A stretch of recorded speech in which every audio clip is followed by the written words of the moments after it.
loading up your Prezi. There's been a bit of an issue with getting them all working.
The pitch. I'm not sure what it's called. Yeah. This is a football one, so. Football show. Cool. That's okay, isn't it? That's not too general, is it? No, that's Yeah, well. specific. I'm sure you're going to enlighten me, give me everything I need to know. Yeah. I think that the idea is okay and stuff, it's just the research and stuff. I'm not that good at it. Let's see. Don't tell me that. Go on, impress me. Right, ready when you are. Oh, hang on, got something in my. Stop what you think. Should I tell you now, who I'm, like, I know I'm doing to the BBC, but you're doing it to a certain station, aren't you? So, should I tell you what station that is now? Or? Tell me it's part of the deal. Oh, okay. Okay, so, ready? Yeah. Off we go. My name is Christian Bonser. Welcome to my PowerPoint presentation on Pitch, which is my radio show idea. I'm hoping that BBC Radio 5 Live will take an interest in it and consider it.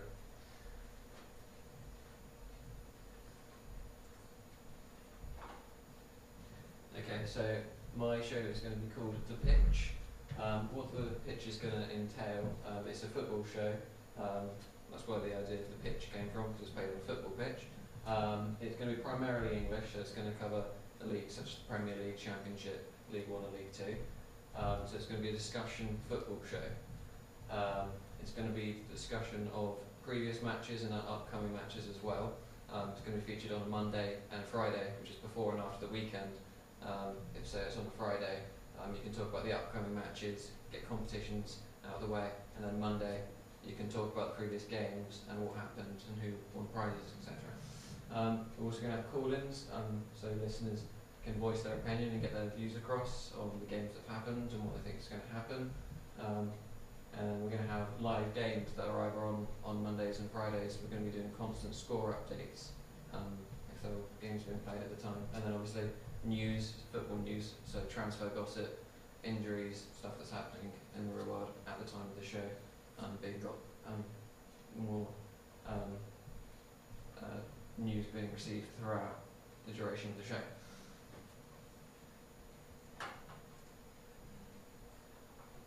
We're going to have games on the show. All of them are going to be decided through popular demands, which we're going to do through Facebook page and the actual website itself. So we've got a few games here that I came up with. Guess the Nation, which is how we get the listeners involved. We'll come up with several football players, and they have to try and get their nationality. There are a lot of really well-known football players, but a lot of people don't know what nationality national team they play for. Doing Footballer Subconscious, in which the two presenters on the show do an impression of the footballer, and then the listeners phone in or leave a message saying who they think they are, and they can win prizes through doing that. Player Anagrams, where we'll get the presenter to read out a name scrambled up, and then the listener has to try and figure out what player name that is. We're doing 11 questions, and it's kind of like 20 questions, but I decided 11 questions because there's 11 players on the football team. So if there's a player, Steven Gerrard, for instance, we don't tell the listener that. They've got 11 questions to try and figure out who it is, and then they call in, the presenter answers it for them. Name the lineup. For instance, we're going to, like the Galacticos as an example, pick a particular lineup from a certain season, a famous lineup, the Galacticos Real Madrid team from 2005, the Invincibles, Arsenal team from 2004 that went on a 50 unbeaten streak, all famous lineups which the audience have to try and get themselves, and they can win prizes through doing so. And then obviously, like I said before, the games are going to be decided through popular demand, and we're going to have voting, so we're going to create a poll on the Facebook page, and then whichever games get the most votes, we'll probably use them for future shows.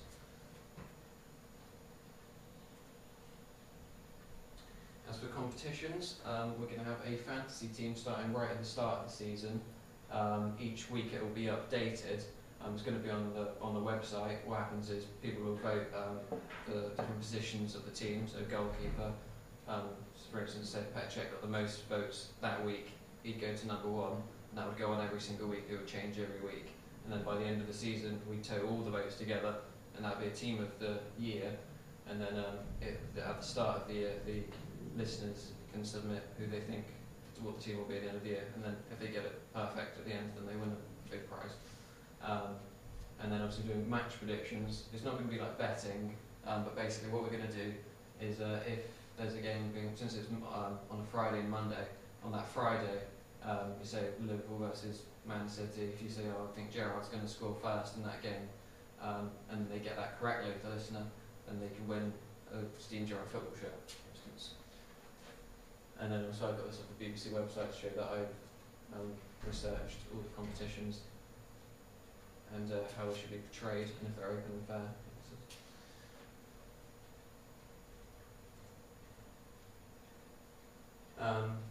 The presenters that I've gone for, which I'm hoping of getting, are Ben Shepherd, because he's very good for the role, very relevant. He's on the UEFA Champions League and Sky Sports, so he's used to the role. He's a good speaker as well, well known, just like Gary Lineker, who went for the other one, the presenter. Obviously he's done Match of the Day, and he's just signed a contract NBC Premier League coverage.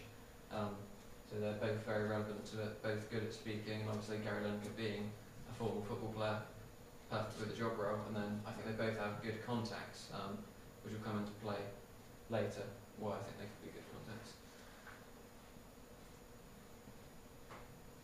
The show itself is going to be every Monday and Friday, which is before and after the weekend.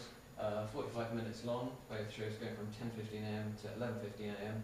I thought 45 minutes was the perfect length for it, as well as 45 minutes being like a half of football, and then it's Monday and Friday, so it's like 2 halves to a football match. So it's relevant to what the show's actually about. There's going to be 2 short breaks in the show for news and traffic updates. I'm going to do a podcast which is going to be released every single week. That's got all the best bits from both shows on Monday and Friday, so they can catch up all on the transfer gossip and all the important parts. We do a Facebook page that allows other listeners to get involved with the competitions and then voicing their opinion. They can stay up to date with football scores, which are constantly being updated on the page as well, and then they can submit answers, and we can make them generate hype and make them aware of the future content, such as upcoming games, upcoming competitions. Yeah, and then we're going to have football guests as well. This is why I thought Gary Lineker and Ben Shepherd would be particularly good contacts, because working in the football business previously, they'll be able to sort of sway other people like Rio Ferdinand, John Watson, Clive Totally, Alan Smith. They all worked with them before, so they might be able to persuade them to come to the show. And the target audience, for the research I did, I found that 15 to 40 males, primarily 80% males listen to TalkSport radio, which is why I thought that's the right target audience to go for.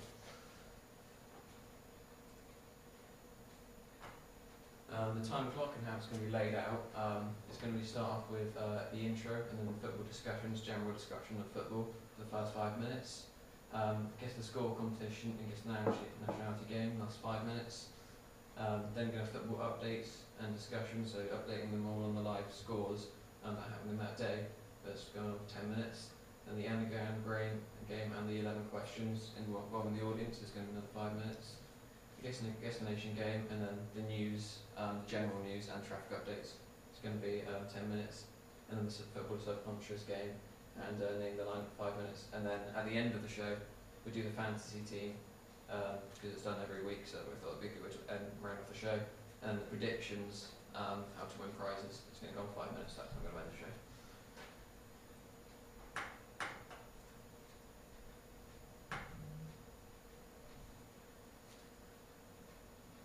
don't think that will load in. Well, it's just a big question mark. That concludes my presentation. Thank you very much for listening. I welcome any questions. Thank you, Christian. Okay, I suppose my first question needs to be what will happen to Victoria Derbyshire's show on a Monday and Friday? Yeah, I saw the time slot for that. What we're going to do is, if possible, we're going to, because it's going to be 45 minutes each, we're going to squeeze that in just before it, and then that will have to be cut down slightly, because then I know, because we were going to originally do it on the Friday at 2 o'clock, because that's when most football's happening. But then obviously Mark Commode and Simon May film reviews on every Friday, and that's one of the most popular shows in the world, isn't it? So we can't get rid of that.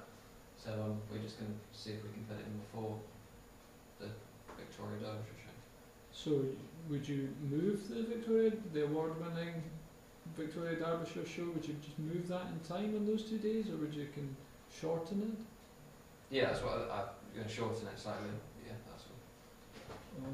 Okay. You say the focus of the show is going to be primarily English football, and you're going to cover, as well as the English Premier League, the Championship, and League One and League Two. Mm-hmm.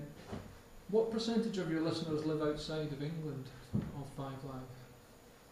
Five Live, I think it's 30%.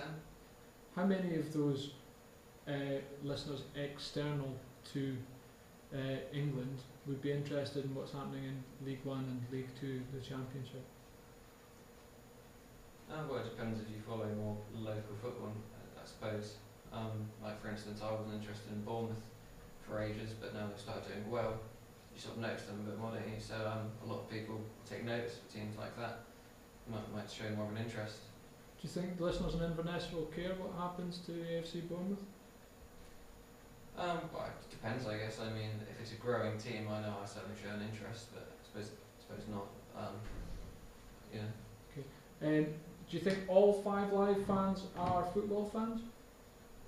Not necessarily, but obviously it's a sports-dominated station, so I think it's still extremely relevant to the station. Obviously not all of them are, but the research I did showed that 8% of them are male listeners and do go there for the sport a lot of the time, so I think it's definitely relevant. Okay. Presumably you'd have to sign contracts to lure your presenters, Ben Shepherd and Gary Lineker, if not away from Sky Sports and BBC TV, but to get them to do this on top of their current commitments. Do you think having two high-profile football presenters would be a budgetary issue for Radio 5 Live? It might be. I just think that it would, help it'd be better overall. Like if we have Gary Lineker and Ben Shepherd, bound to get lots of listeners because they're so well known. Sure, that it might cost a lot of money, but the fact that we'll be getting them in the station and the listeners being able to relate to them, and obviously they're such big stars, and what they do, that would certainly help getting listeners, so it'd be worth it overall, I think. Okay. Who's the editor of 5 Live now? I don't know, I'm sorry. Okay. And how many listeners? What was the latest Rage Alpha 5 Live? How many listeners have they had? Did they get? It's like 8 million. And that's the reach, is it? Yeah. Okay.